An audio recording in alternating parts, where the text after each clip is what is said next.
And I think that's another lesson I've learned. It's about the edit, not necessarily about what you put in. One thing happened when Tess came in, and she just looked at it and she pulled half the stuff out. She was like, this place, the beauty of this place is the lines and the view and the timber. I used the Wensley to put all this stuff that I couldn't fit at home, and that is not the answer.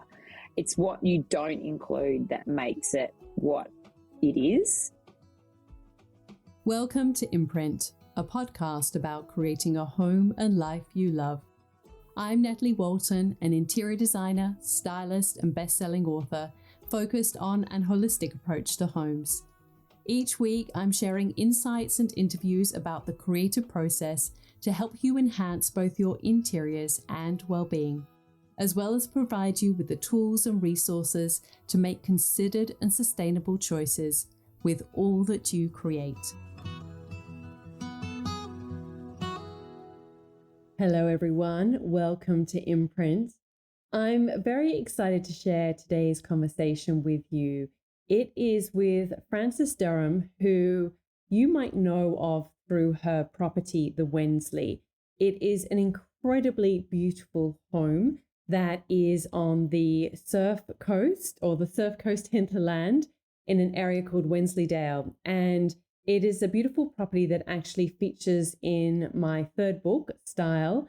And I very much had the pleasure of being in that space. It was interesting when we were chatting, Frances was talking about the building, and you really do have to, of course, we'll put links in the show notes and you can have a look through my book and you will spot the pages that it features in. But it was such an incredible experience to step in that home and that building.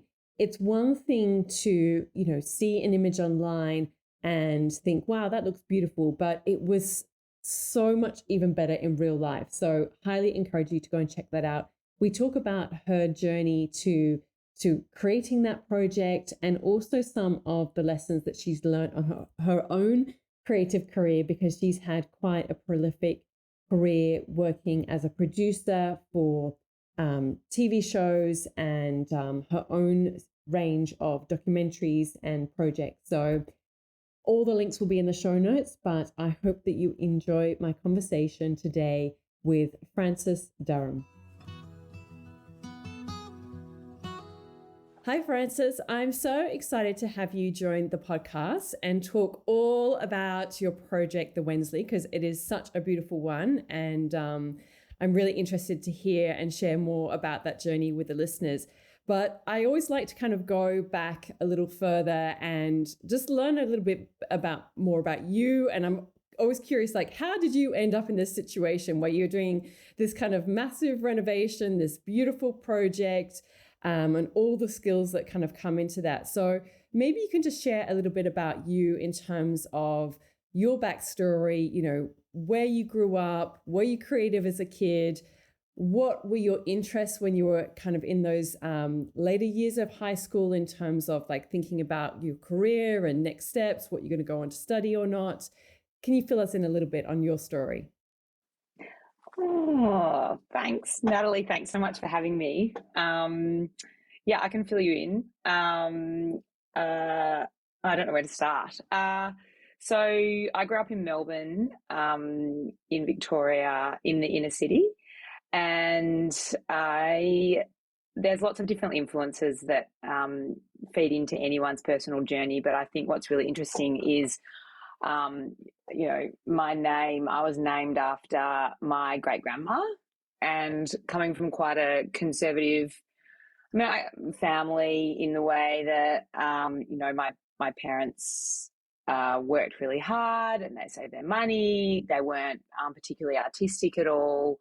But my great-grandma was, and she was a woman called Frances Derham.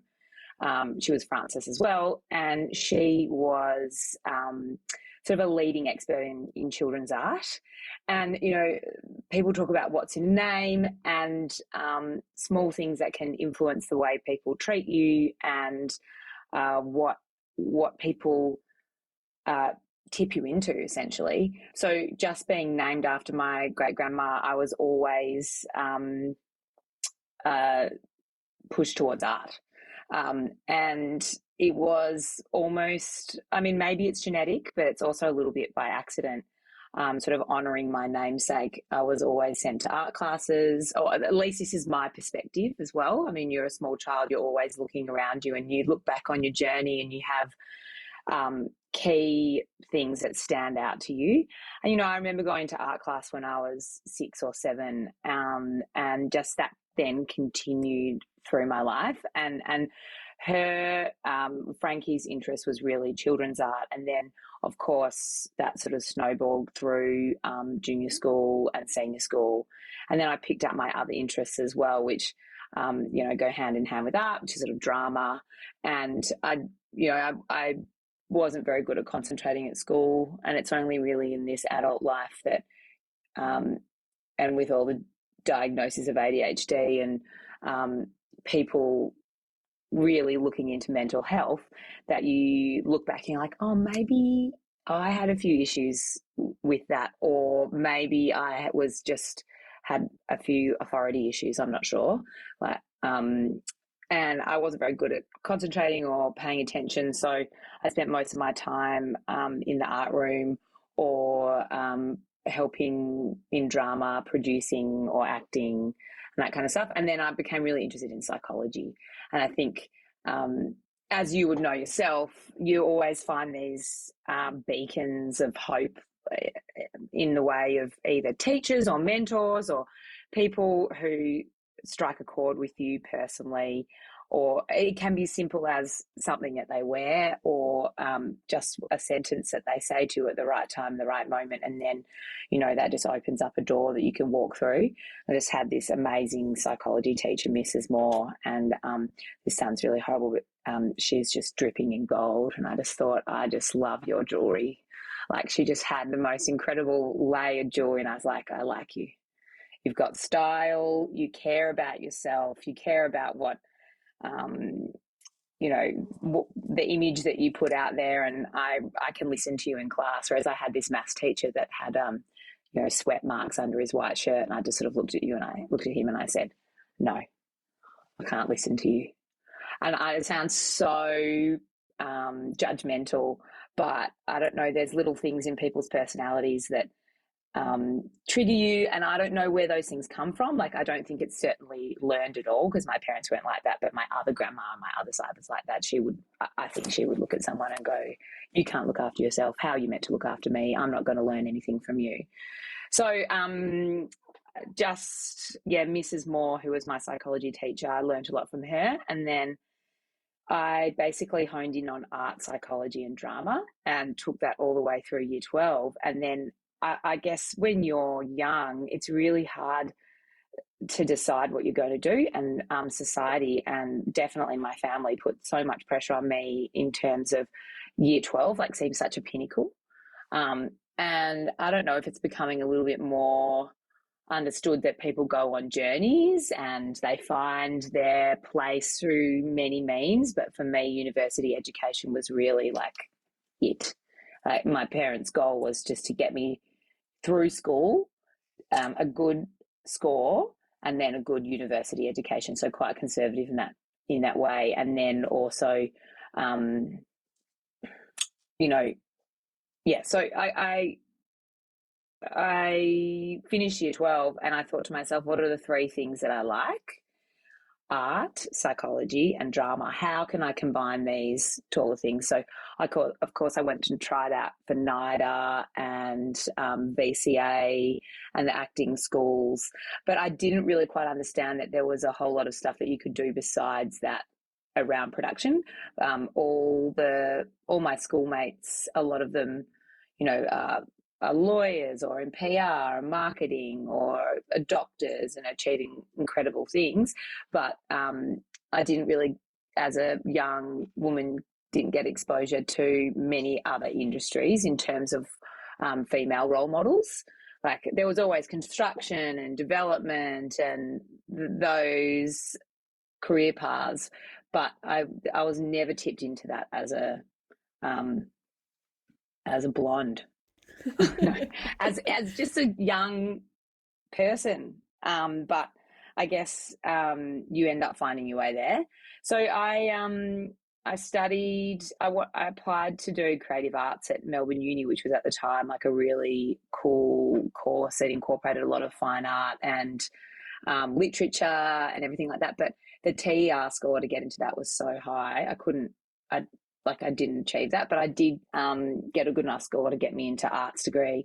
So I studied, did a double arts degree with a double major in art history and psychology, which were like my two key interests. And then, of course, I was like involved in all the drama and the plays and all that kind of stuff as well. So interior design and architecture, I did want to be an architect, but I wasn't very good at maths.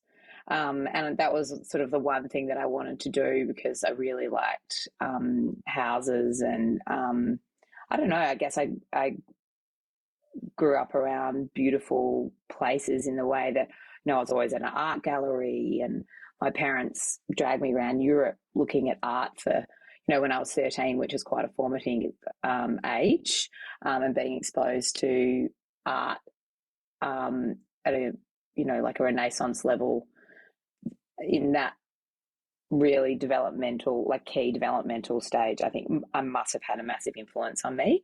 And so, yeah, I didn't really find architecture or design until I met my husband, who is a builder. But I'm quite a discerning person in that I know what I like and I know what I don't like.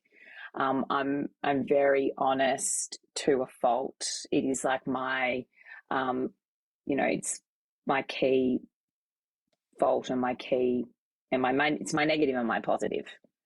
And people can find it quite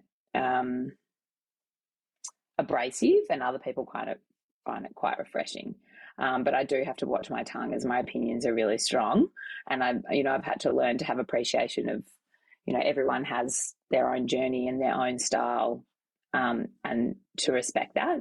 And I guess that's come with age and understanding that, you have to work your ass off to achieve anything. So respect other people. Anyway, I'm sort of rambling on now. No, it's all good. But yeah, so I studied arts degree, but yeah, no, I mean, there's so much you've shared already that I'm like, oh, like light bulbs kind of going off, ping, ping, because I think that I love your, in some ways, like your sensitivity to your teachers, because I had something very similar of really, like, you can kind of really tune in, I think. And yeah, it's fascinating, particularly because I know you've got children as well. And like when you see that in your own children as well, like you can sort of pick up like how each child is different, and like you can sometimes see qualities in them that are similar to you, and just that thing of like really latching onto that teacher who you felt like that sense. And I just love what you said, that like her sense of style was like a sense of self-respect, whereas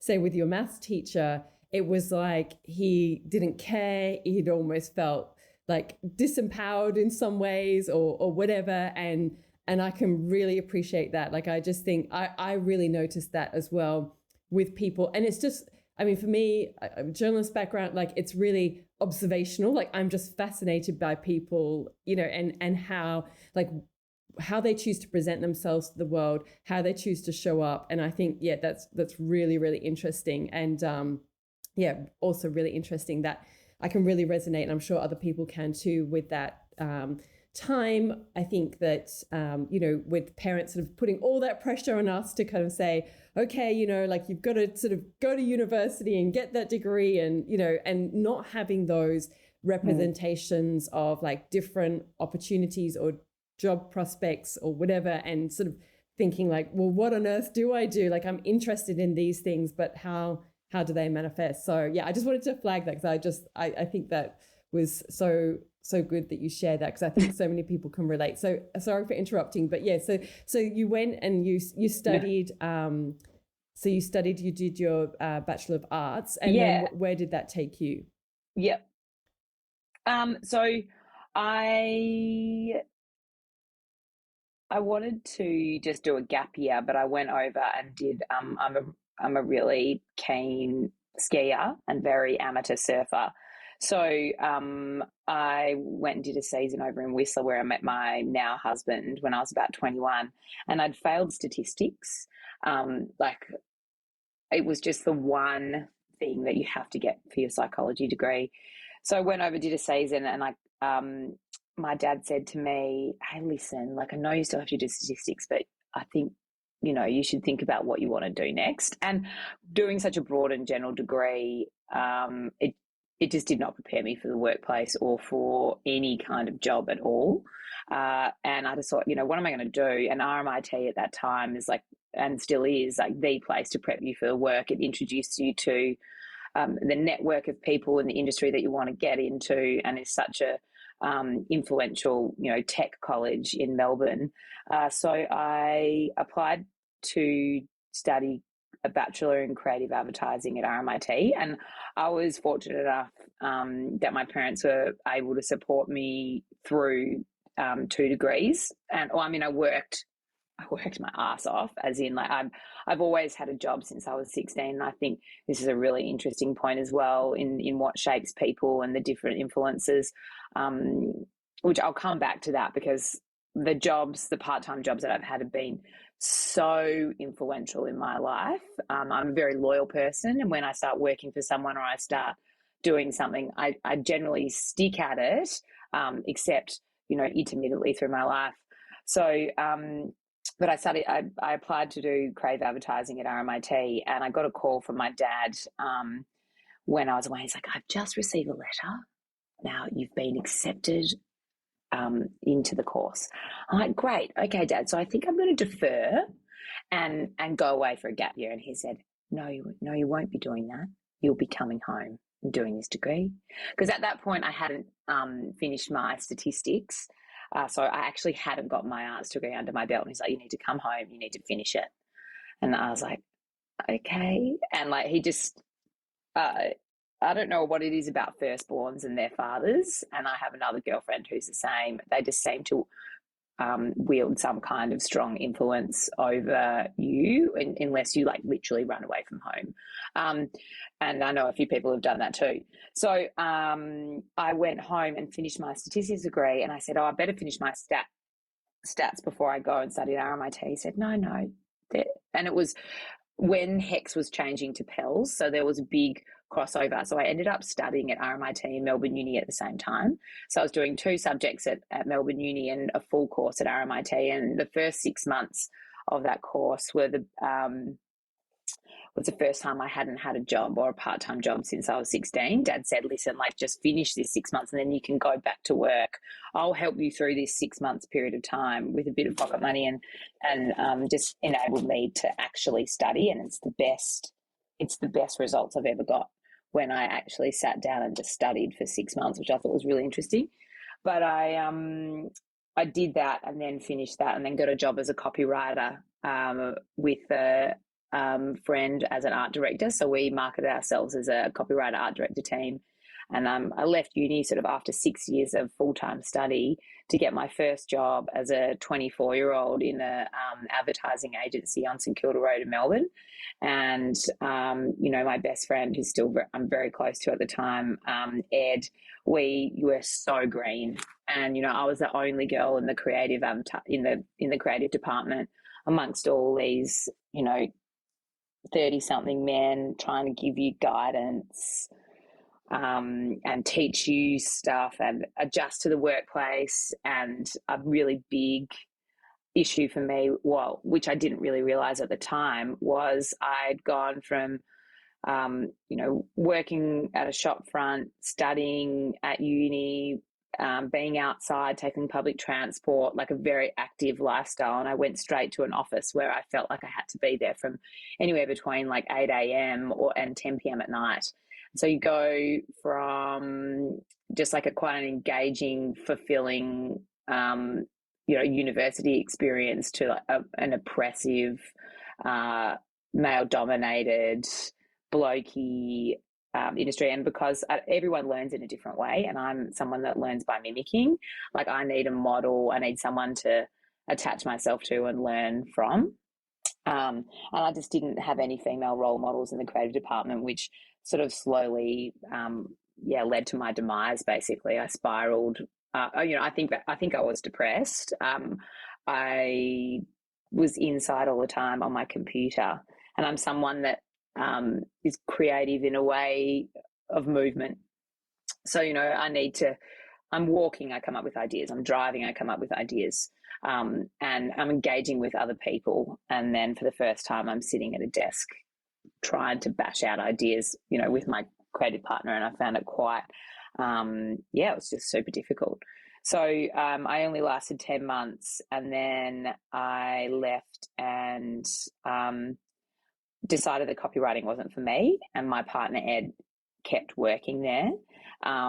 And it was really challenging because it was hard for him, because I basically said, look, I'm not interested in doing this. Like, this is actually a vortex in here. And then it was really hard for me because I'd spent all this time studying, and we'd worked so hard to get this job. And I think that's just the biggest danger for anyone coming out of university to a full-time job, is generally like you're just really going into a world that you've never, ever encountered before. And it's just, you're at the bottom of the rung again, and you have to work your ass off to get to a place where you really want to go. And it takes a lot of balls and stamina to do that. And you almost have to trick yourself into doing it. But I just couldn't hack it, and then left there, got a job that was in the GFC. So in 2008, and I left there and got a job as a producer's assistant in a photography studio, and learnt how to produce photography, which has been a really core skill and has continued to help me in no matter what I was doing, along with all the skills that I picked up as a copywriter, and the idea that anything that you do needs to center around a core idea. Advertising has its faults, and, we live in this capitalist society, which is, driven by people buying things. So I guess I understand how the world works from advertising, but I also, from my psychology, thanks to old B.F. Skinner and Pavlov's dogs, like everyone, it's been like a core underpinning of everything for a very long time, and especially in America. Anyway, I digress. But essentially, the photography and the advertising skills and the concept of ideas and how they have to sit right to the core of everything, like even a headline has to come back to the thought around the brand and the brand identity and everything like that. They're skills that I've picked up, then I've applied to the Wensley, which, for those of you guys who don't know, is a bespoke timber architectural house. We call it a shed because all it is, it's made up of a 3-bedroom house and a shed linked by a driveway, sort of like it's like a archway carport shelter that you drive into, and it's just 20 minutes inland from the Great Ocean Road in Victoria. I love it how in Byron Bay you say, the Byron Bay hinterland. So I'm like, well, we're in the Surf Coast hinterland down here in Victoria, in the Great Ocean Road hinterland. It sits on 80 acres and has a pretty amazing view down to the east where the sun rises and into a valley. My husband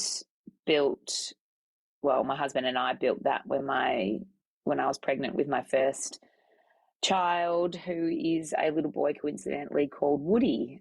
We have a house made of timber and we have a child called Woody. That's so funny. That is correct. And it's very strange.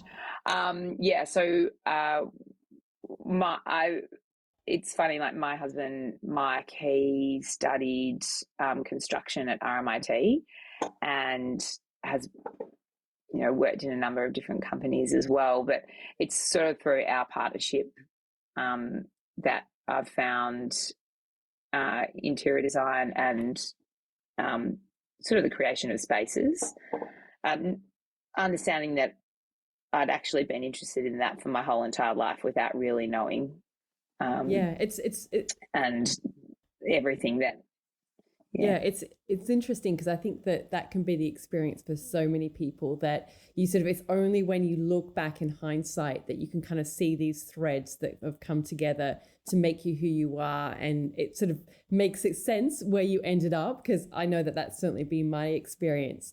I just want to pick up on something you were saying about you worked producing photography. Can you just shine a light on what that actually involves? Because I think that that kind of whole world, for people who aren't in it, can seem a little bit of an enigma, in terms of like, well, what do you actually do, when you're involved in production for photography? And then a little bit about what you do now as, I guess, like more your day job. And then we'll get into how the Wensley came about.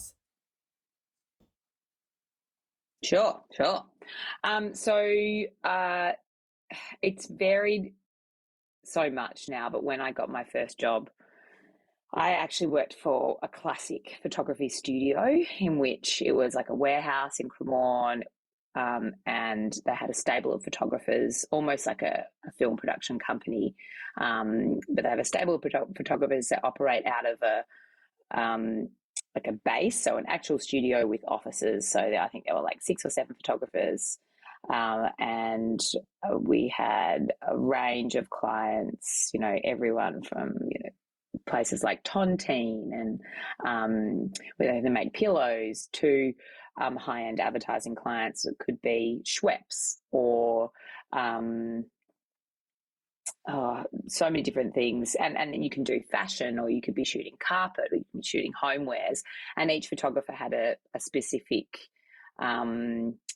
look and feel and client base that they attracted, and that's why they were under the stable of this company. And so I was an assistant producer, and initially just involved making a lot of coffee for a lot of clients, but they taught me how to quote a job. So essentially, let's take an advertising client, for example. I work with this great photographer, Chris Tovo, who's still really incredible. And he, one of his greatest clients was Schweppes, and they came in and they wanted to shoot, I think it was the Effervescence campaign, where there were a series of TV ads, and he was employed to do the photography of it. And the water, he shot on a specific camera that captured everything at a really high frame rate, and they blew up like a water balloon on just above and on a woman's face, and then all this water sort of sprayed up. So essentially we'd quote the job, including the photographer's time, the equipment they used, the studio as a hard space, and then everything that came along with that. And then there's also like photography usage, which, I mean, any photographer listening would know about. But essentially, if you've got a really high-profile brand using your photography, they do it for the life of the advertising campaign, which can range from anywhere from 3 to 6 months to a year to 2 years. And if you're clever, you license it for 6 months, and then if they want to continue using the campaign over 3 years, then they pay you every 6 months to the use of your imagery. And so that's like in a classic advertising sense, and it depends where the images are going to go as well. Like if they're going to be plastered all over Australia, then and on billboards, you're charging more than it would be if it was just point of sale in one store. So it's all scale, and it's all based on budget. So that's an example. And then I work with one of my best friends, Claire Plucan, who her photography was more food photography. So she's working for clients that wanted to shoot food, and then we'd have she would shoot the food, then you'd have a food stylist come in and style the food, and then you'd have the lighting set up and the gear. So your job as a producer would be to put together the quote, and then make sure it ran to budget, but also be a liaison in between the client and the photographer, because the client always has a vision about what they want to create, but it doesn't necessarily work in reality. So it's all about the practical nature of photography and the client's vision of what they wanted to create, and massaging that creative process. And also sort of understanding what some people are trying to say almost in code, and then interpreting it with the photographer, because a lot of people, especially in marketing and advertising, don't actually know how to bring their vision to life. So it's just like a slow journey of understanding how to create that. And also sometimes what the client wants is just ugly or bad. And so you have to help them improve their vision. But, you know, the funnest is when you get a client, it's like, oh, no, I know that's ugly. That is my brand. You know, this is what we need to create because I know my market. And they do, and they're very successful because of it. But yeah, so I guess that's the photography side of things. And then Claire, who I mentioned, was shooting a lot of food at the time and homewares and other advertising campaigns, like moving more into lifestyle. But she was at the coffee machine, which was like very cool back in the early thousands to have, you know, work in a warehouse and have a coffee machine. And I was feeling pretty lucky at the time. And she said to me, oh, I'm making a surf film. And having had a job at Surf Dive and Ski in Rip Curl since I was 19, and growing up, spending all my time down at the beach following surfers around, you know, trying to skateboard myself and sometimes paddle out, I said, okay, well, I mean, if you're making a surf film, this is what I want. I don't want to see this. I don't want to see this. I don't want to see this. And she's like, well, what, you know, stop spouting your opinions at me. Why don't you just come and help me make the surf film? So I joined forces with Claire and another Claire from Phillip Island, Claire Gorman, who was sort of on the early stages of creating a girl surfing documentary. And once I joined, I just thought it had legs, and my advertising and my photography production skills slowly sort of taught me how to make film. And I made this girl surfing documentary called First Love, which is, you know, 60 minutes or 72 minutes if you include the behind the scenes. And we screened it at Acme. We got approached by, we screened the first cut at Acme, got approached by a company called Garage Entertainment, and they said, you know, we think this could be really something. So do you think you could, you know, shape it a bit more and invest a little bit more money in it and make it into, you know, a little bit more of an engaging surf film? And I said, yeah. And then we applied for funding through what was then called Film Victoria, but now it's called Screen Vic. And we didn't get the funding, maybe because they thought we'd just take their money and go on a surf trip. But we ended up making this documentary, and it received 27 cinemas through an output deal with Roadshow. And we did everything from the filming to sourcing the music for the soundtrack to, you know, contracting. So we just sort of learnt what it was that went into a film, and then to the distribution of the film. And at the time, it was like quite a little cult hit, mainly because it was one of the only girls' surf films with a story. And at a really grassroots level, and it features sort of three surfers from Phillip Island. One, Nikki Van Dyke, who is a quite well-known professional surfer, and then Jess Lang, who runs a surf school, and India Payne, who is now a photographer. And it just chronicles their life as sponsored surfers trying to become professional surfers. So that was good, and that sort of threw me into the film world. And from there, I've been freelancing as a producer. So you know, when people say, what do you do? I'm like, I'm a producer by day and Airbnb hostess by night. I produce, for the last 10 years, I've been producing ads. And recently I've moved into long form, working with a woman called Joanna Werner and her Werner Film Productions, which is a company she runs. And we have made something called Surviving Summer, which is a teen surf series, and the first season is streaming on Netflix at the moment. And we just finished shooting the second season, and I don't know how, but I'm somehow script consultant for the surfing stuff, and also in the water producing the surf unit and co-directing with the incredible cinematographer Rick Raffici the water elements of the show, which has been really fun and dynamic. We just finished last weekend, and now I'm back to picking up the pieces of home and kids, and also Wensleydale, the Wensley. So yeah, that's sort of my career journey. Yeah, I'm so excited that you in a nutshell. Yeah, I'm so excited you shared about those surf films, and we'll definitely link to those in the show notes, and I'm looking forward to checking them out because I've got a almost 10-year-old daughter who loves surfing. And yeah, like I think that for girls surfing, like I think it's so much different. I mean, I can kind of relate a little bit to that kind of, the surfing thing. I mean, I remember when I was a teenager at school, and lots of the boys, like, they would go and surf and the girls would sit on the beach watching them surf. And like, that was the kind of world that I grew up in. And I just think it's so cool now that, like, I surf, not very well, but I do surf. and I mean, I enjoy it. Like, my whole family surfs, and particularly my 10-year-old daughter loves it.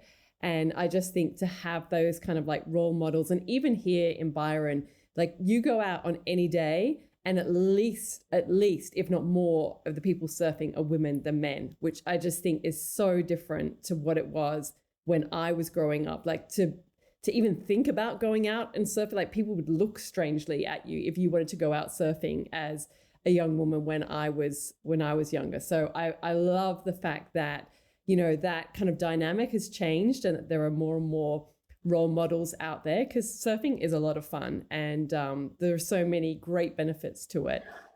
Spending time in the ocean. Yeah, spending time in the ocean is one of the greatest pleasures, like, we have as humans, and our relationship with the ocean and what the ocean gives to us. I don't know if you've ever listened to The Water People by Lauryn Hill, but I'm just obsessed with Lauren and Rasta. And, she starts her podcast off by saying, "Oh, welcome to Planet Ocean." And I'm like, yes, it is Planet Ocean, people. It's so good. Because there's more ocean than Earth. Yeah, and as we're learning, the ocean, well, we've always known, I guess, but it's just at the forefront of the media. It's like the ocean is such a huge contributor to the environment, to the temperature, to everything. And, spending time in it and loving it so much, I just can't imagine what the world would be like if we weren't able to do that, or if, and we've had a taste of that in I live in a small town called Barwon Heads, which is just outside of Geelong, on the coast here. And we've had a taste of what it's like when you can't swim, especially through winter with all the rains and the flooding. Like, the water has just been horrible. And I mean, obviously everyone in New South Wales and Northern New South Wales has experienced that as well. And I think everyone around the country with the floods, and just how insane it is, and how the quality of water is, completely reflective of the quality of your life and your health, which is pretty amazing. And then also, what you live in is completely, it dictates the quality of your life, because, if you're not living with and around the right materials, it can make you sick. So just how the health of the environment is so linked to your personal health and the community's personal health.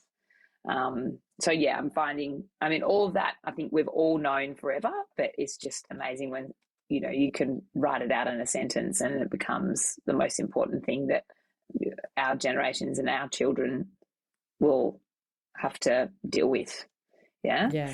especially with the pandemic. Yes. Anyway, we're getting a bit deep here, That's okay. but yeah, So you mentioned, the ocean and surfing. yeah, sorry. You mentioned earlier that how like your part-time jobs have really informed, and helped kind of provide this foundation. So is that what you're talking about? The fact that you worked at those surf shops and then that kind of really, helped to inform creating those documentaries and working in that kind of topic and industry? Yeah, definitely. I think also I got a job when I was 16 at a local cafe and furniture store, which is really interesting. It's a really, in Melbourne at the time, it was a really well-known furniture store. It was called Herman and Herman. It was in Richmond, right next to the netball courts. And Barbara and John Herman, they were one of those pioneering couples that brought back furniture from Bali, made their own furniture. They were, in cahoots with all the manufacturers, and like it was just stunning. The interiors and the colors and what they were doing. And then I worked in the small cafe that they, like two women, Sue and Rowena, owned. And Sue Arnold, she became like my second mum. And she was incredible, but also incredibly hardworking.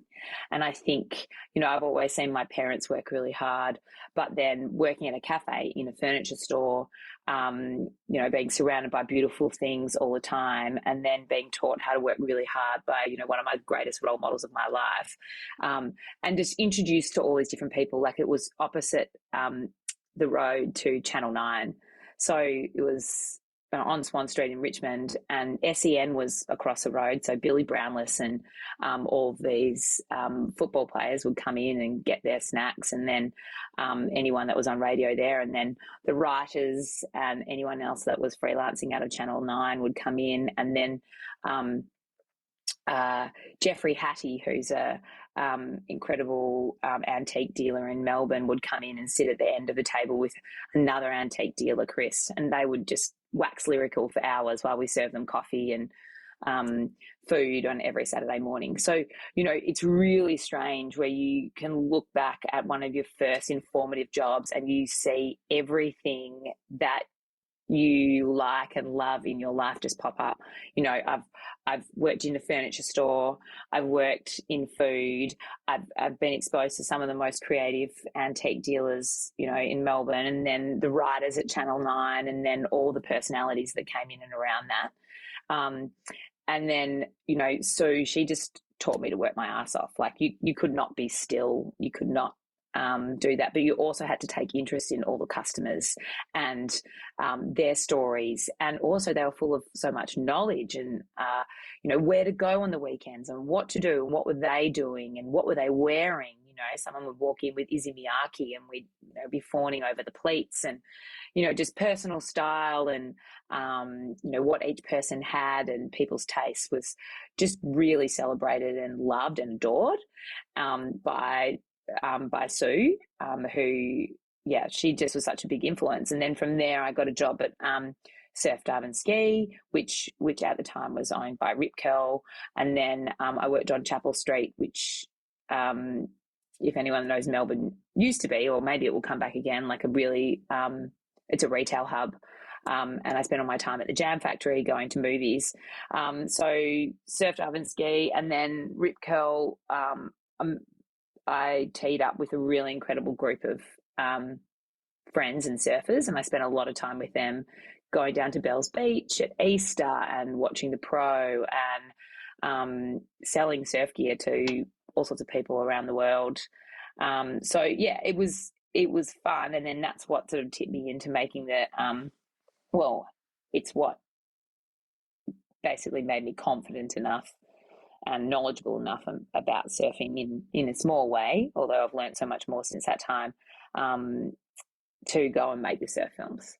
So yeah, it's sort of strange how those first experiences seem to find a way of just permeating your life for the rest of it. And it continues on. Like they're all of these things, both surf and design and food, seem to be the pillars and advertising. So they seem to be the things that just keep popping up, these themes. Everything that I do seems to have a link to one of those things. Just, yeah. Yeah.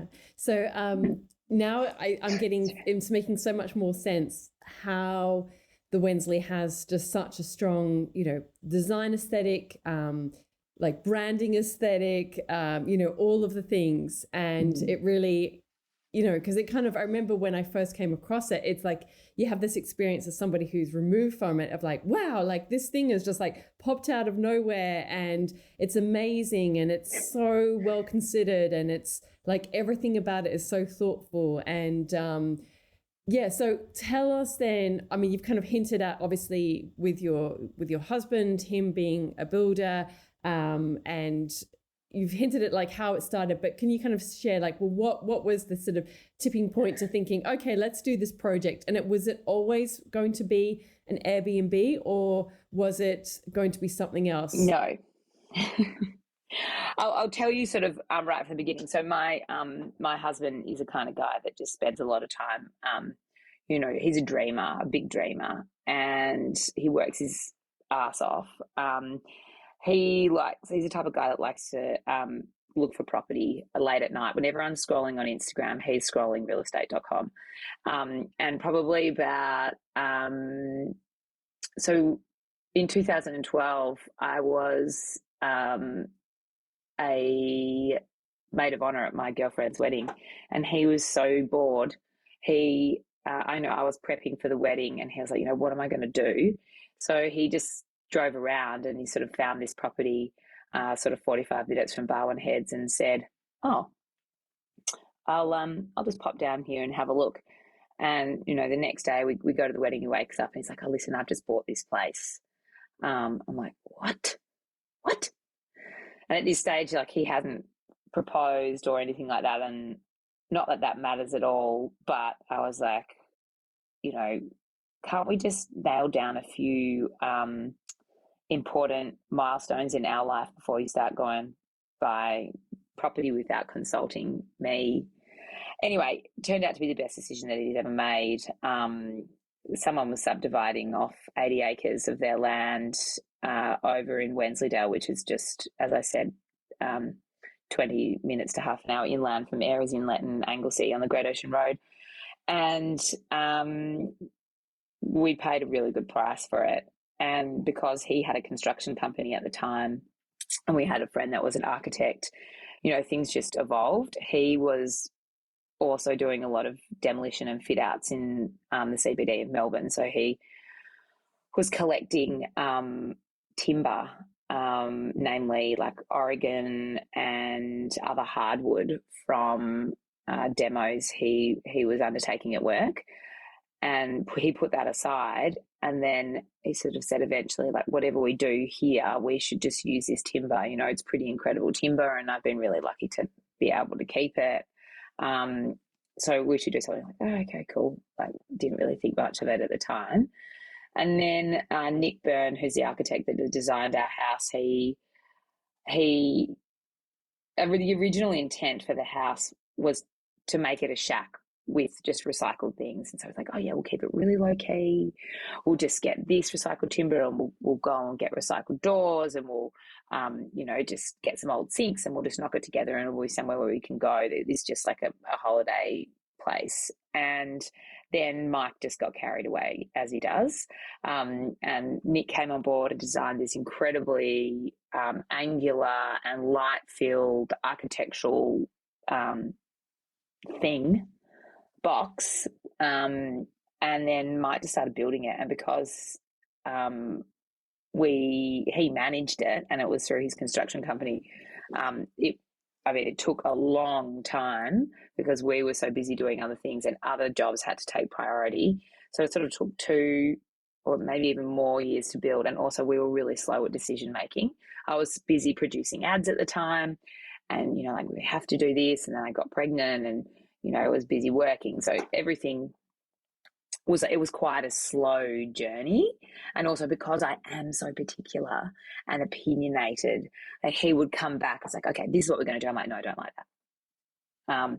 And so we had to step through things. And it sounds, my creative process of working is I'm a responder. So people put stuff in front of me and, I pick it apart and then we work on the solution together. But the thing that can be quite confronting is, and I'm learning how to change this, is that I pick it apart before I can put it together. So it can be like quite a negative process for the other person. It's like, I don't like this, I don't like this, I don't like this. Like, instead of saying, we could do this and be really positive, I have to like rule out everything that I don't like and then build it back up. But I'm slowly learning how to change that. And so we worked on that, started building, I think, in like 2015 and finished in 2017. And at that time, Mike's construction company was going strong, was doing really well in Melbourne. And then we decked it out. A girlfriend of mine, Lisa Buxton, she came and helped me do the interiors. She just moved back from New York, where she was working for an incredible guy called Anthony Todd, who is a bit of a character with really amazing taste, obviously. He's got an interior shop in New York. And so she helped me pull it together because I actually just didn't really know what I was doing. And I didn't have the process. I think what's really interesting is you need the process to be able to achieve anything. And if someone's not teaching you how to do that or giving you instruction, then it's really hard to find your way through the forest. But if someone lays out a pathway and say, all you need to do is this, fill in this spreadsheet, do this mood board, and figure this out, and workshop it all with your builder and with people who know what they're talking about, then you'll eventually get there. So Lise helped me do that. But Michael's construction company went into voluntary administration. And so the holiday home that we wanted Wensley to be had to make money. And so I clicked into gear and I do what I do best, advertise. And I produced a photo shoot. I pulled together a team of people who I thought, okay, found Tess Newman Morris, who I love. She was actually a year below me at school and had worked on some ads for me. And I said, oh, hey, Tess, do you reckon you can help me with this? And she's like, yeah, I can. I said, who do you think would be a good photographer for this? Knowing that my expertise is more in advertising instead of interiors, and also understanding that really, which I think is a really interesting difference between advertising and editorial photography, is the photographer that you pick has the links to the publications. Well, in my experience, and I don't know what your experience is, Natalie, but It's very true. I've found that the magazine, yeah. So Tess said Lisa Cohen would be perfect for this. And I said, cool. Like, looked at Lisa's work, loved it. And then just opened another doorway into interior photography for me, because I'd been really focusing on lifestyle advertising. And then suddenly, like, here I am researching interior photography. And also I'd been using Pinterest for mood boarding for Wensley when we built it for ages. But being able to create the Wensley and then step back and create the advertising or the brand of the Wensley was two really distinctly different experiences. Like, painfully selecting finishes was very different from stepping back and pulling together a team and saying, hey, Lisa, hey, Tess, what do you reckon of this place? What are the angles of this place? And it's through this experience with shooting the Wensley for Airbnb and my website that I really discover what my process is about. I cannot finish a job unless it is shot. Like, I work in film, I work in photography, and unless there is a frame up where someone's looking through a camera, I cannot finish it. Because with your eyes, you're looking 360, you're looking everywhere. So you're seeing everything at once. But as soon as you put a camera up and you're looking through a viewfinder, you have a frame and you're able to just concentrate on that one space and make that perfect. And then the same goes for every single other part of the house. And so Tess said, oh, look, don't take this the wrong way, because she's like me, and it's something that I've picked up from her, is a really, really particular, she's she's phenomenal. She's so particular about her colours. She's like you, Nat. Like, she really, like, everything you do has a real essence and a part of your personality, and is really purposeful, but also a part of a bigger journey that you've been going through as well. So she sort of helped. She sent me this big email of all these things that she thought I had to get, and I just closed my eyes and clicked my mouse and pressed purchase, purchase, purchase, purchase. And I was like, I'm just going to trust this process, and I'm going to trust that the money that I'm spending now, which I didn't have much of, is going to work out in the future. And I'm a big believer in doing things really properly. And I have standards that I like to uphold.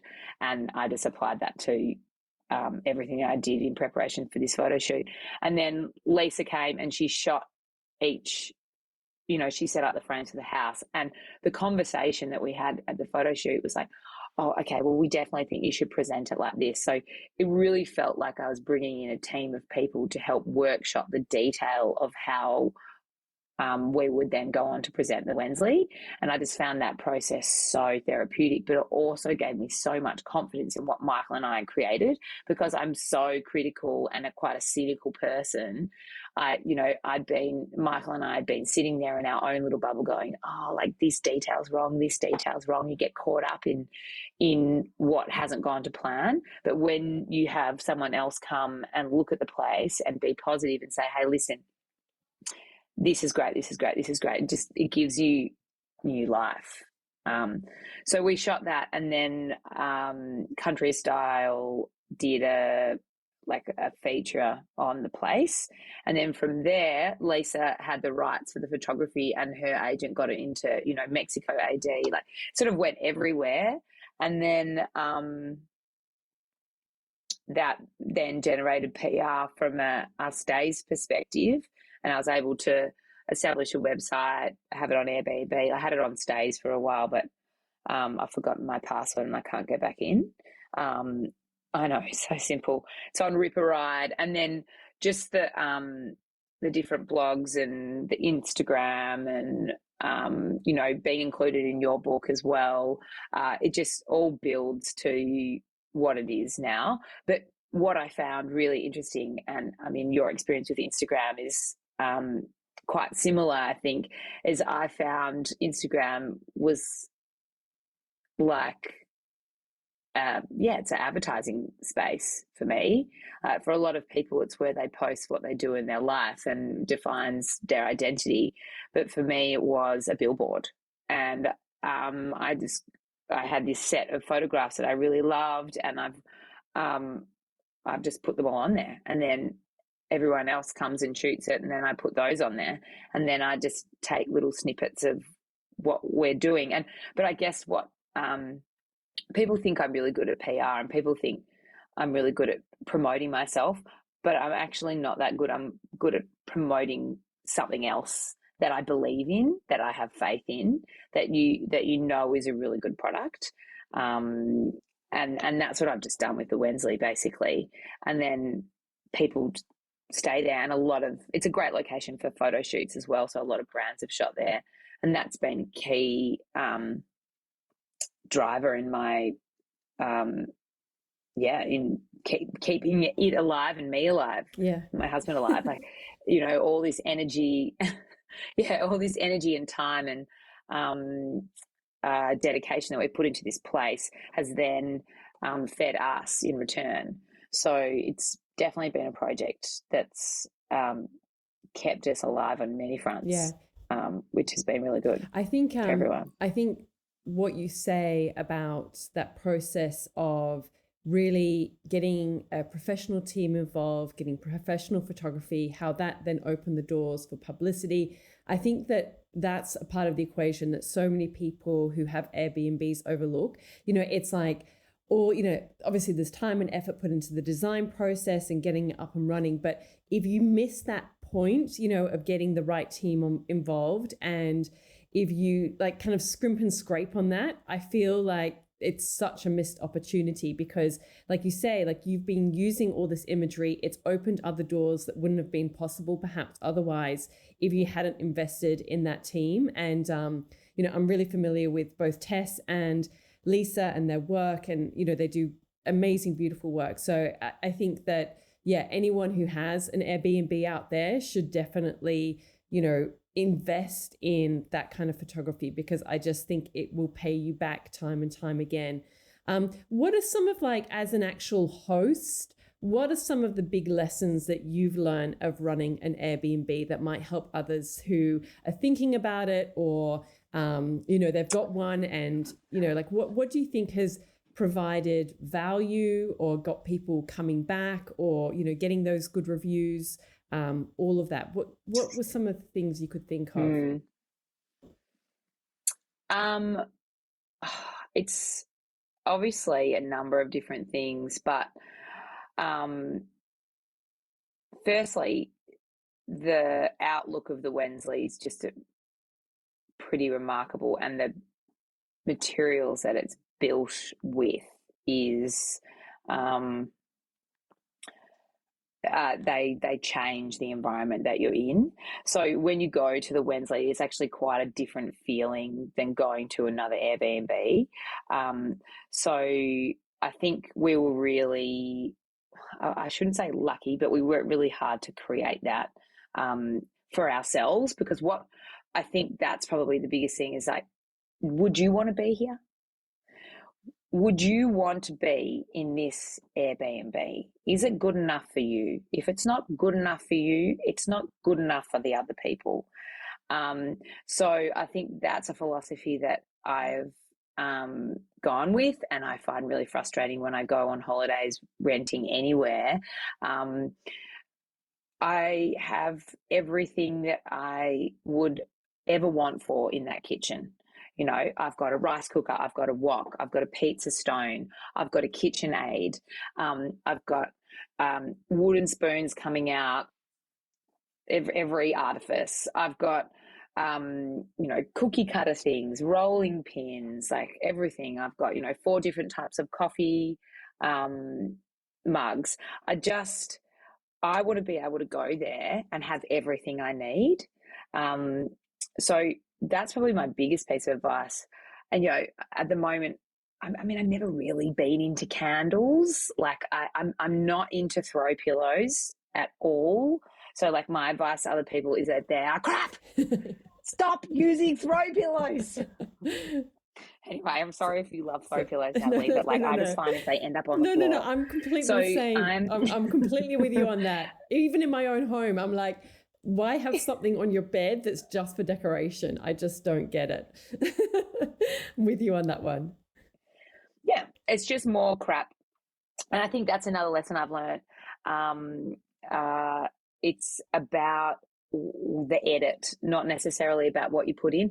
One thing happened when Tess came in, and she just looked at it and she pulled half the stuff out. She was like, this place, the beauty of this place is the lines and the view and the timber. And you think, you don't need this, you don't need this, you don't need this. And then every frame that Lisa and her set up, they just actually pulled so much stuff out, because, I used the Wensley to put all this stuff that I couldn't fit at home. And that is not the answer. It's what you don't include that makes it what it is. So yeah, that age-old principle, less is more.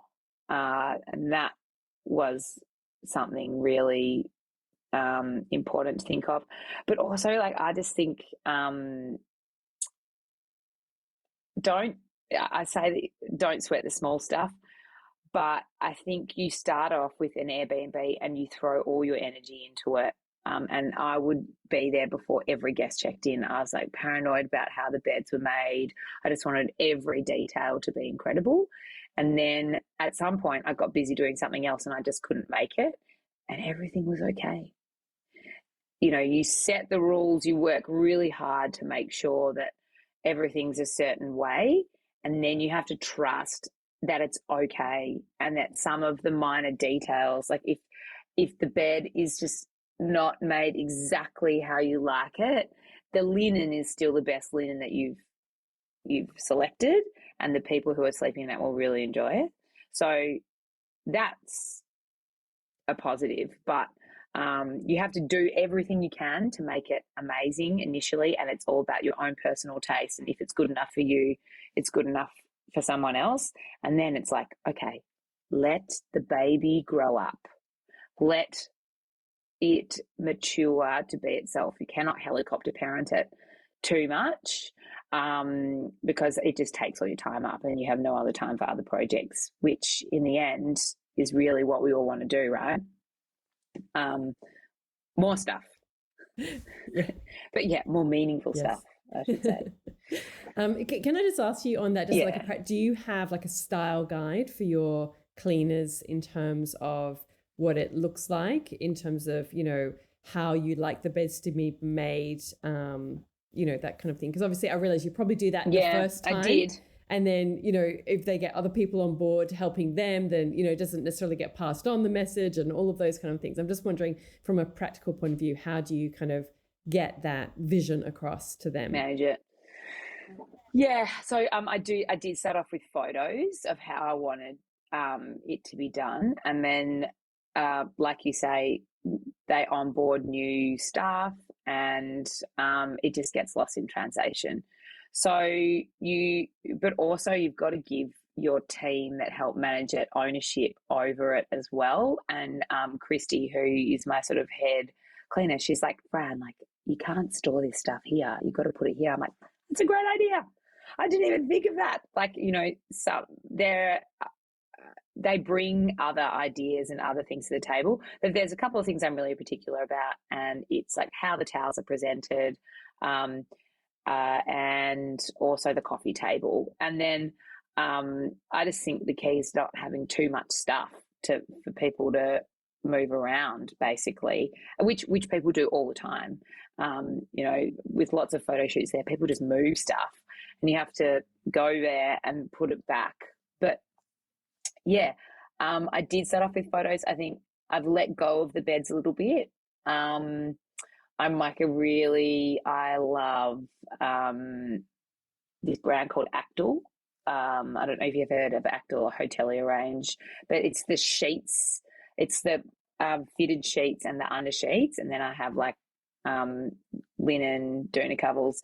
And I just figure, as long as it feels really good to sleep in the bed, and what you've got on your bed is really high quality. Like I have proper down doonas. Like, we live in Victoria, and I'm not buying my stuff at Kmart.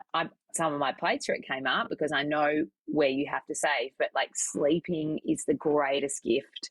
And I think if you skimp on the stuff in the bed, it just shows in people's sleep, in the way that they sweat overnight. You have to have really high quality breathable products. So, that's my other piece of advice, is like, linen is key, and not just good looking linen, actually good quality linen that not only can launder repeatedly after a long period of time, but is, great wear and tear and really comfortable, that you don't sweat all night in. Because that's one way to ruin your sleep. But what was your question, Natalie? What was it again? Oh, advice. Yeah, cleaners. Yeah. And keeping it. Yeah. So what brand of linen do you use? I'm sure people are curious to know. It's actually a mishmash. It's a mishmash at the moment, because I use Actal sheets, which are, I think, cotton. And then I have linen. I've got both Sheridan and Adair's at the moment, and they've lasted so well. But I'm about to collaborate with a brand and redo all the linen, I think, and that'll be really cool. But I've got Restoration Hardware linen on my in the loft. Because what I think is really interesting, and I don't know if you think this as well. Like, I feel like the linen game's changed so much over the last 5 years. Like, I think before, like when I was purchasing linen for here, like companies like Bed Threads and Kip and Co and all these other amazing like Society of Wonders, all of that kind of stuff. They were in the early infancy, or I felt, or maybe I'm just more exposed to it. Like, I really wasn't in interiors before I started this project. So my knowledge of that was really just passed from my mum. Like, and I grew up with Sheridan linen. I think most of us did. What you could get at Maya. Yeah, in Australia, most of us grew up with Sheridan linen. Yeah. Yep.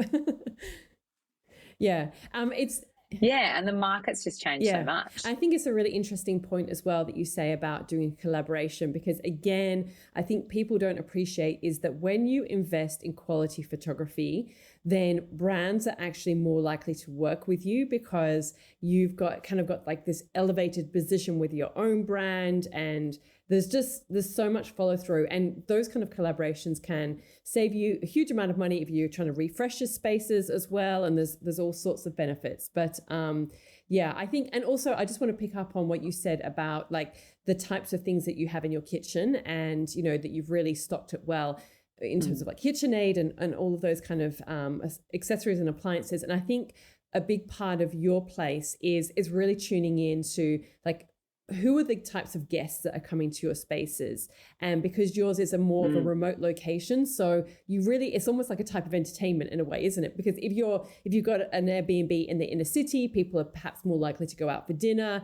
Maybe they're not going to be spending as much time in the Airbnb during the daytime, whereas yours is more like a destination Airbnb. And when you've got a destination Airbnb, then you really want to make sure you've got things that, people are into cooking, that they've got all the things they need for cooking. If they want to go for, not just walks, but, they want to spend time outdoors and do those kind of things, that you've got you're kitted out to help them have the best kind of experience in their type of space. So I think that's really important to kind of acknowledge and to share. Definitely. Yeah. That's definitely the case. People, and you don't, I think when you go there, people mistake it from the photos as just a place that they want to be and take photos. But then when they get there and they've planned all of these things in the surrounding area, like, oh, we'll go on a winery tour, or we'll go down and do this and do this. And what happens when you arrive is you actually just don't want to leave. So my advice to people is, it's really a place that is truly there to unwind and to be with friends and family. You take everything that you need and you just cook up a storm, you go for walks, and you really relax. Like, I just don't think we know how to relax these days. We've lost it. Like, the phone has just taken it away. Yeah. Basically. I just want to ask you before I get onto the last kind of couple of questions that I ask everybody at the end of the podcast, I just want to ask you, because I do think it's interesting to get an insight on this. What do you find is like your most common guest? Like, is it sort of, like people celebrating special big number birthdays, for instance, like having a 40th with a couple of good friends, or are people going there and, I don't know, like, because obviously it's a big place that can accommodate a lot of different people. Like, do you think that helps you with bookings in terms of thinking about, who are the types of guests that can come? How can you kind of get those regular bookings? Or is it more like just a single family, or does it tend to be more like two families coming, or like the parents and their children, like grown up? It's sort of everything that you've just said. Yeah. I think it's everything you just said. It's interesting, the market's evolved, because obviously I started out and I priced it, much more affordably than it is priced now. I think it's a fine balance of how you price things and what kind of people that attracts. And I think it's important to price some people out of the market. And then it's important to not price other people out of the market, because you become unattainable. So initially it started out as a place where people who appreciated good design, but as the publicity has increased, it's like you said, special number birthdays, 40th, 50th, 60th with 10 people or less, bridal parties, people who are getting married nearby and they want to have dinner with their girlfriends the night before and then the night of the wedding stay with their husband. Elopements, 10 people or less elopements are really great clients. They come, they do everything that other guests would do, except with just a little bit more footprint with, flowers and makeup and photography and that kind of thing. And then, like you said, two families, like it's something that a lot of people can't afford by themselves. So they need to have like 4 working people pay for it, and then their kids as well, and the kids just all bunk in together. So it's the perfect escape for 2 families, really.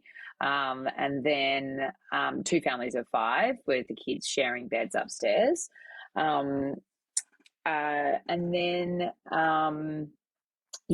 like I said before, photo shoots have been a huge income. And I am amazed, like coming from a producerial background, I'm amazed that people are still shooting there. Because I think to myself, oh, is this place done? Like, it is so seen, like everywhere. But it's hard to find a great place to shoot with that ticks all the boxes for both your brand and the vision that you have for that season's campaign. So I think they've been my key clients and will continue to be. I'd love to be able to host like 20 or 30 people events, but I need a permit. And the councils are pretty ruthless, and like it's all about the amount of energy I have to deal with the permitting process and the amount of money and the neighbours and the complaints. Like, I just, you have to be really ready to go to war to get what you want with the council and your community. And I'm just not there yet, but we'll probably get there. We've got a big shed out there that would be really good to turn into an event space. Either that, or we're going to have to like make it into a whole nother house or make it a huge, but just depends. Yeah. See what evolves, right? Yeah. Yeah. I mean, have you, before I get into those last questions, I mean, do you have the itch to kind of do, another similar type of property, but somewhere else? Or are you? Oh, we are, Natalie. We are. Sneak peek exclusive. Can you share? Yeah. Well, it's, I can, but like it's sort of really in early stages. We bought a place that is more commonly known as Duralinga, which is an old wildlife sanctuary here on the edge of Barwon Heads.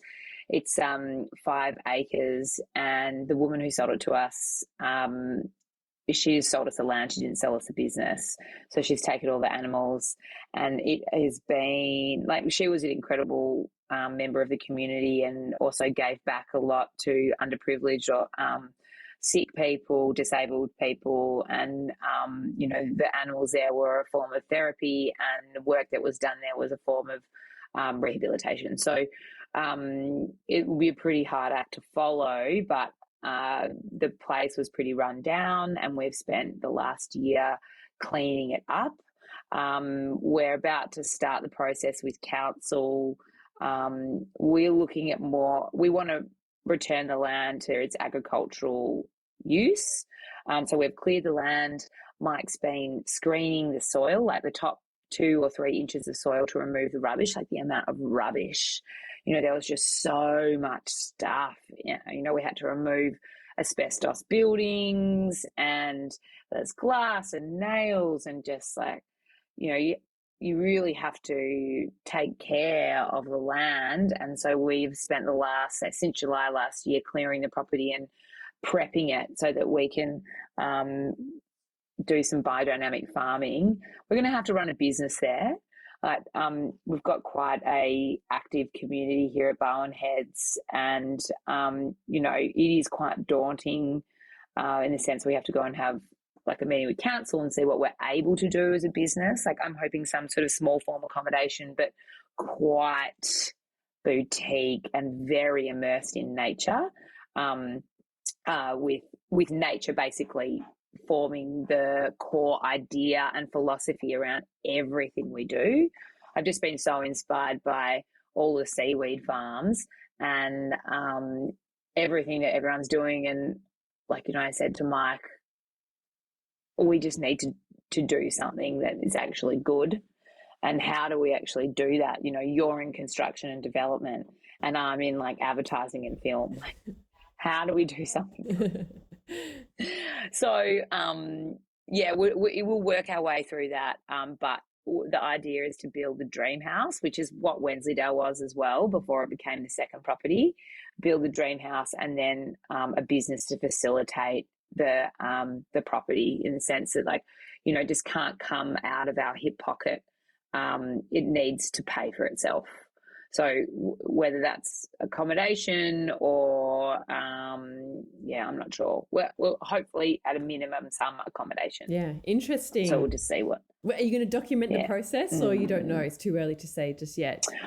Well, I've started a little bit. Like, I've got a lot of footage and I've got a few cameraman friends who've done some aerials, bit of fly through, drone work. Like, there's lots of photos. I did send a message to, oh my God, I had a mental blank of the show. What's it called?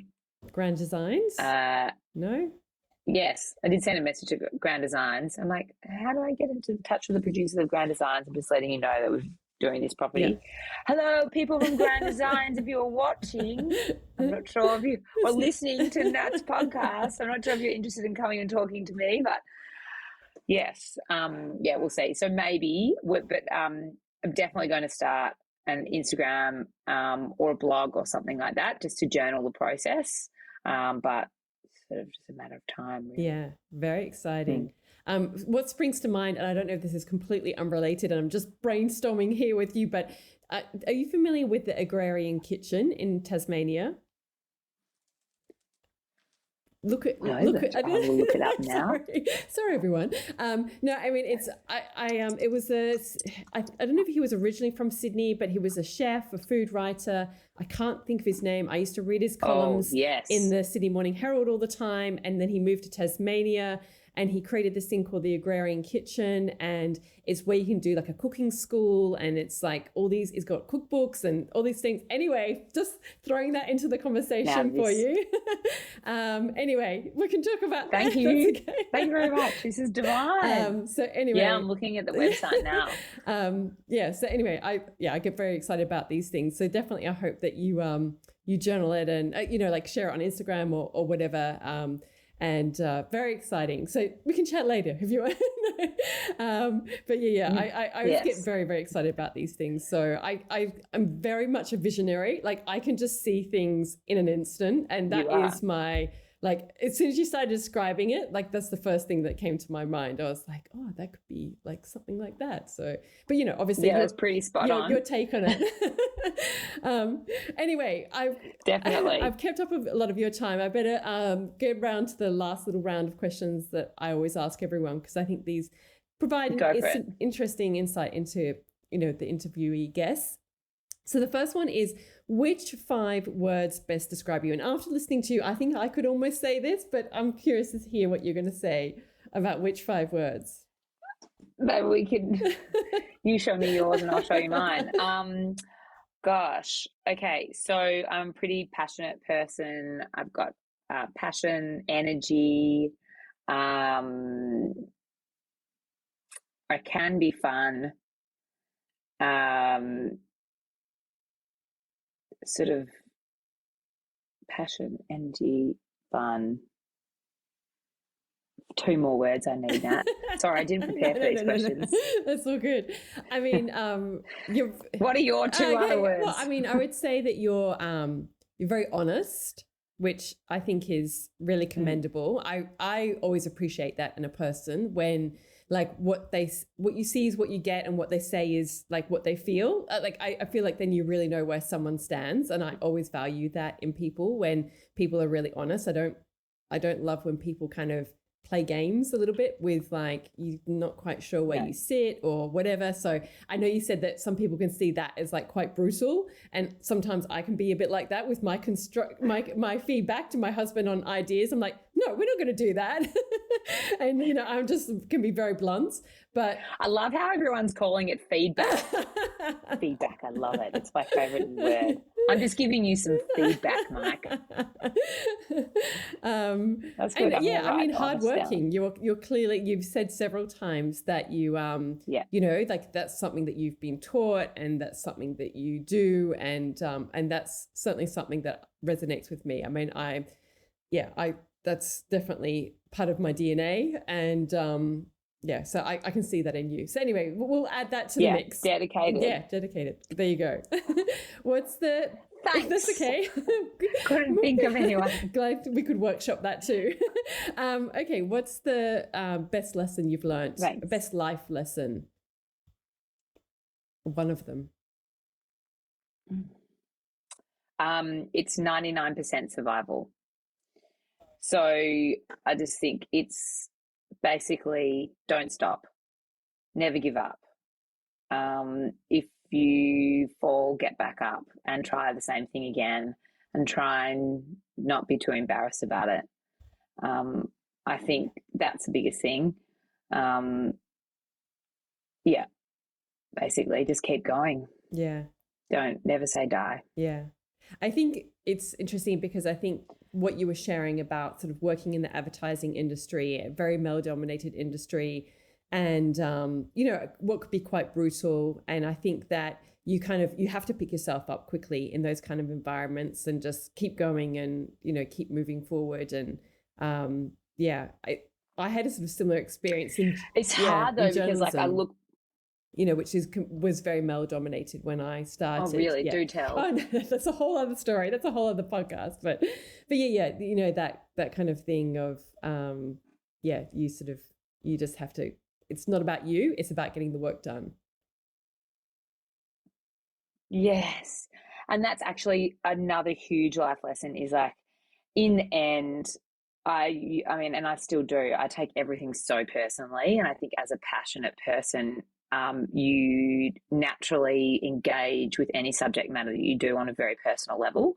However, in this commercial, capitalist-driven world, people just want you to arrive and do your job and leave. Like, as a, you know, I'm a small business, but as someone that also engages different people to do different jobs, I do want to be their friend, but I just want them to rock up, do their job, and leave. And I think that is, if you take that away and realize that that's also what people want of you, it becomes much easier, obviously more transactional. And, you know, life is so much more than just a transaction. And you've obviously got to find meaning and purpose in everything you do. Well, I do, at least. But, you know, in order to survive, you do have to be like, okay, this is just a job and I shouldn't care that much about it. And sometimes that helps you do a better job of it. When you are less afraid, you remove that fear element of it. Yeah. And just getting out of it. And also another good lesson is, I was just saying, getting out of your own head about it as well sometimes. I mean, I think it's important to have that interaction, but you can overthink things. And, you know, when you focus on the work in that sense, then it's like, okay, let's just focus on that. Let's get out of my head and just focus on what's at hand. Yeah. Yeah. Getting out of your head, that's a huge one.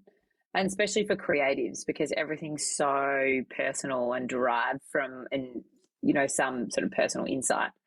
So yeah, getting out of your head is a big one. And also understanding that everything is on the other side of fear. Yeah, I worked on this great documentary with two skiers, Nat and Anna Siegel. It's called Finding the Line, and they sort of researched fear in general and spoke to a whole lot of experts about, you know, at what point do you push yourself and then tip over the edge?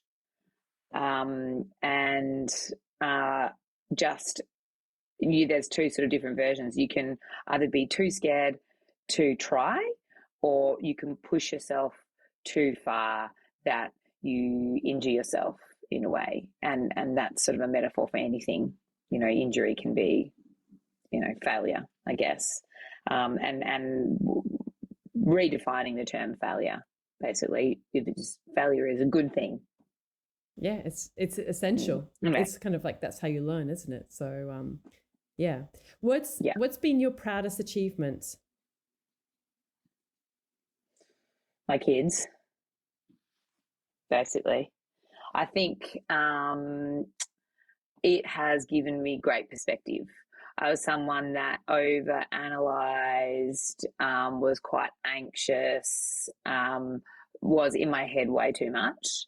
I think as a young person, we have so much time on our hands, and then you become a mother and you realize that you just have to get quicker at things, and it gets you out of your head. So, on one hand, I've helped them, but they've helped me, like purely selfishly, like they've helped me become a better person. Yeah, basically. What about you, Nat? Oh my gosh. I'm sure you've talked about your greatest achievement before. Oh my gosh.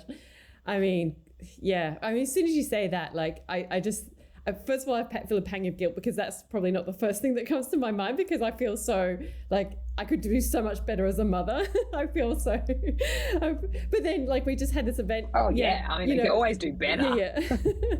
But, we just had this event here yesterday, like a big social gathering of friends, and I was just blown away by my kids that they just kept saying, okay, Mum, what can I do to help? In that prep before everyone's coming and the morning of, and like every single one, I've got 4 children, every single one. Okay, Mum, I've done that. What can I do now? What can I do to help? And I was just like, oh my gosh, like I was just blown away. But I don't take credit for that. Like, you know what I mean? Like everything, I'm like, that's them, But I mean, hopefully we've had a hand in that. But yeah, it's no, it's you. But anyway, so yeah. Yeah, it's the way you brought them up, and I can't believe you have 4. I've only got 2, and like 4 is just like a huge achievement. I just don't know how you've managed to squeeze that all in with your like best-selling novels, your blog, your Instagram, your business, masterclasses. Like, do you sleep? I definitely went through periods of not sleeping much, but no, it's on the hand now. But it gets easier as they get older. Good. That's for sure. And particularly when they help. So that's like, they're my new mini team. What's been your best decision? It's good. To move to the coast. We are COVID refugees. Like, I grew up holidaying down here at Barwon Heads, but when Mike's business fell over, we had to tie up a whole lot of loose ends in Melbourne. And then COVID hit, and we'd been thinking about moving and sort of starting again somewhere else. But until COVID hit, it really hadn't happened. And then suddenly we were on our way to a holiday, and I just said, we're not going back. Like, they're going to lock us down. Like, we'd already lived through one lockdown. We're so lucky, like, luck, and we worked our asses off. Like, we lived at Wensley a lot of the time, but yeah, moving coastally has been the biggest change in my life for the better in every single way. I think being part of a smaller community is what I needed, and what my family needed to ride out COVID and a bankruptcy, essentially. Walking every day, swimming every day, surfing. It is something really familial to me because I grew up, when you're a teenager, and if you go to school close to where you live a similar kind of lifestyle. You walk home from school, you pass the shops on the way home from school, you see other people from other schools, other cute, boys or girls, and you make friends. And it's something that I have been missing in my life because I was so busy running all over Melbourne trying to catch up with all the different people I've met across the years, instead of living in a community. And I think COVID really helped push me to do that. And I live in a town where there's one road in and there's one road out. And in COVID, like, we were stuck, and it was amazing. Basically, I felt like a teenager again, and yeah, I can only bring back semi good memories for everyone. I'm not sure. Anyway. No, that's good. Who inspires you?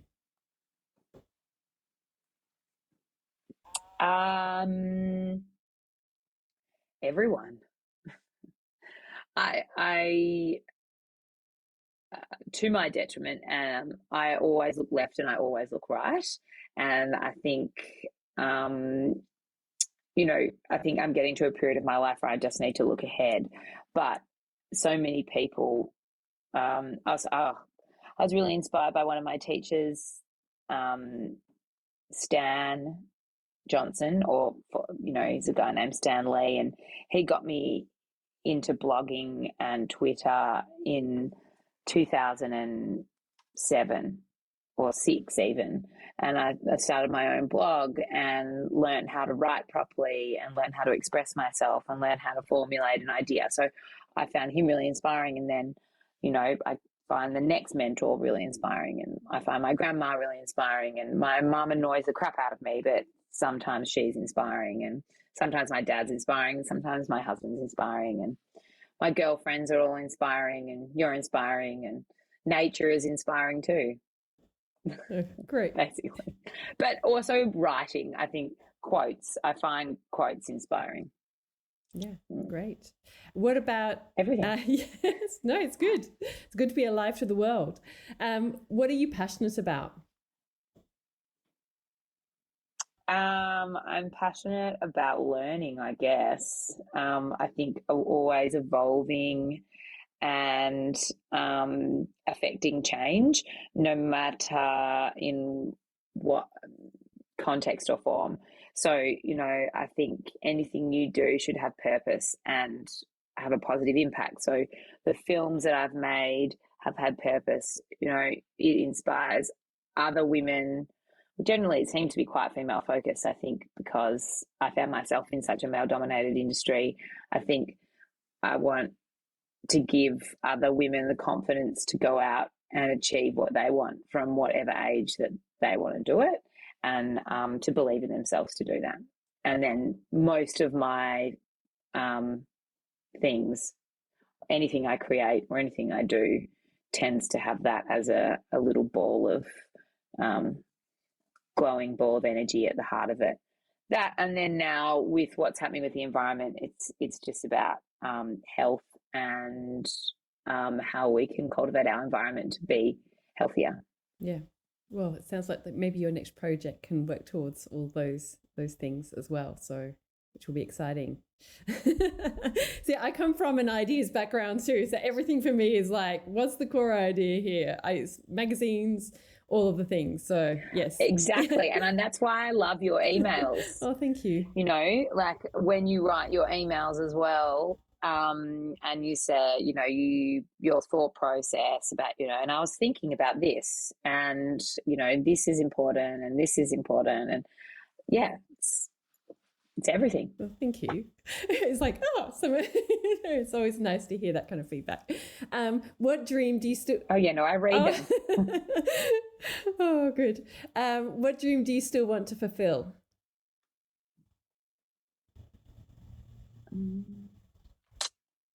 Oh, so many. I want to, on one hand, I want to live a quiet, peaceful life. But on the other hand, I want to make an award-winning TV series or a few of them. I want to write a book. Well, I should say, I want to write a series of books, and yeah, I wouldn't mind doing an art exhibition at some point. I don't know. There were the three things that are always floating around in my head.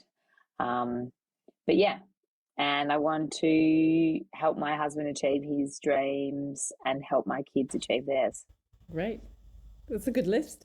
I'm curious, what kind of series of books, like what kind of subject matter sort of is whispering to you? Well, there's always surfing, female orientated stuff. I've got a great concept for a TV series that I'm going to try and focus on getting up this year. And then, yeah, they're always very female driven and insightful things. I can't really say too much more because, you know, all good. Someone's probably brainstorming the exact same thing across the other side of the world. Yeah, no. I mean, I could definitely see your new project as a TV series. So just throwing that into the mix. Yes, it's definitely on the radar. What are you reading? What books do you like to have on your bedside table or on your coffee table? So I'm just reading Mouse by Art Spiegelman. It is a book that a girlfriend had handed to me, and it's pretty remarkable. I could highly recommend it. It's Art's father was a Holocaust survivor, and he's chronicled his story in comic form, and it is insane. Just incredible. It's done through a series of conversations with his father, but he's chronicled the interviews between him and his dad. So they're the two characters, and then it jumps back and forth in time over the war. That's really good.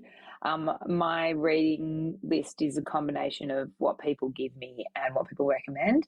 I want to read, a girlfriend sent me a photo of a book called All My Mothers, which looks incredible. I think it's by someone called Leanne someone. That looks amazing. So after I finish Mouse, I will probably try and read that. And I also, I'm obsessed with James Clear. I don't know if you've read Atomic Habits. Brilliant. Have you ever come across? Yeah. I must read it like once a year. I can't. It's so good. It's one of those ones. So I think I'm going to have to reread it. Yeah. It's one of those books that like you can actually go back to. And I read it quite in depth. Strangely enough, you wouldn't think this, but before writing my book Style, or while I was writing that, I really was looking, because I think that so many of the things that we do is really just a series of habits, whether that's your creative practice, whether that's, you know, like the way that you run your household, the way you run your life. Like it's a series of simple, small steps that you've got to do consistently. And we overcomplicate it, but that's it in a nutshell. So yeah, that really informed my book Style, strangely enough. I cannot agree more. And I think applying that to your life, the change can be astronomical. And that's what I'm kind of working on now, is I think having moved coastally, I've found, I've always been trying to keep fit, but it has become a lot easier to do that in a smaller town. And it seems to be my driving purpose at the moment, because I find so much joy in being fit. Yeah, that's great. What are you listening to? Do you listen to any podcasts or maybe audiobooks, music? What do you like? I do intermittently. Yeah. I'm not listening to anything regular at the moment. I've been listening to your podcast a bit. It depends. When I'm making a show or working really hard, I don't really listen or watch anything. And then the list builds up over a period of like 6 months. So my girlfriend Celeste, she contributes to something called SIC Weekly, SIC Weekly. It's like a really cool newsletter on this. I don't know what it's called, on Substack. Have you heard of Substack? Yeah. I'm like a bit of a dinosaur, and it's run by this guy called Ben Dietz, and he sends out like all sorts of really cool articles and stuff like that. So that's almost my podcast at the moment. I used to listen to good old Annabelle Crabb and Lee Sales a fair bit. And I like Dave Proden's WSL because I'm into surfing WSL podcast. And I also like Lauren Hill and Rasta's Water People podcast. And I just listen to random episodes that people send me, basically. They say, listen to this. And I love that knowledge. But yeah, Sick Weekly on Substack, Celeste has got me into that. So I recommend that. And then I'm all about the TV series. So I'm watching The Last of Us. I just started that the other day. I haven't watched TV for about 6 months, but I'm not sure if you've come across it on Binge. I'm really into post-apocalyptic drama. My fantasy brain. Do you know what, actually? So, yeah, it's amazing. I think I'm actually just getting a flashback of when I met you when we were doing the shoot for Style, and I was asking you to recommend me TV series because I was really struggling to find anything that I really liked, and you recommended to me The Morning Show, which I'd been really reluctant to watch because I was like, I don't know, it sounds crap. But I watched it. Cheesy. Yeah. And I watched it, and being from a journalist background, I found it so gripping. Certainly the first season. Second season, I felt like it was starting to feel a little bit hackneyed. Like it was, I don't know, it's becoming a little bit melodrama, soap opera kind of thing. First season I thought was amazing. Yeah, it's gratuitous filmmaking. Yeah. And then indulgent. And I think you mentioned Hacks to me. Did you watch Hacks? I don't know if you recommended that to me, which I really yes, enjoyed. I did. It is so the writing is amazing. Good. Yeah. So thank you for those recommendations. So I'll definitely check out this new one. And finally, because I'm conscious of the time and how much of your time I've taken up, but I've enjoyed it so much. The final question is, what piece of advice would you give to your younger self? Relax. It all works out in the end. Yeah, I think I spent a lot of time stressing about what I was going to do in the future. And it's only since having kids that you can, I don't know, relax. And also life doesn't end when you have kids. For all those women out there who are younger, it's just gets better. Yeah. No, yeah, agree completely. If you even choose to have kids, and you don't have to have kids, but yeah, like it's just there seems to be a deadline for women that, well, it was certainly in my mind some kind of ticking clock, as they say, and I thought basically I had to get everything done in my life before I had kids, and then I realised that that was a false deadline. And to let that go, and you can only achieve more. And the older you get, the better you get at things. And it's a marathon, not a sprint. Very true. Okay. Well, thank you so much for your time. You've got a little visitor who's come to visit, which is just all part of the mix of being a mother and all the things. But yeah, I really appreciate, I've actually had during this interview as well, my son walking out the window. First time he walked past with a drill. The second time, this is my 6-year-old son, I should say. Second time he walked past with a big branch and a big saw. And I'm like, so country living, but it's all part of the mix. And independence, they're building a tree house. Yeah, completely. So thank you so much, Fran. I really enjoyed chatting to you and hearing the whole story, getting the backstory. Likewise. It's been really great. So thanks so much.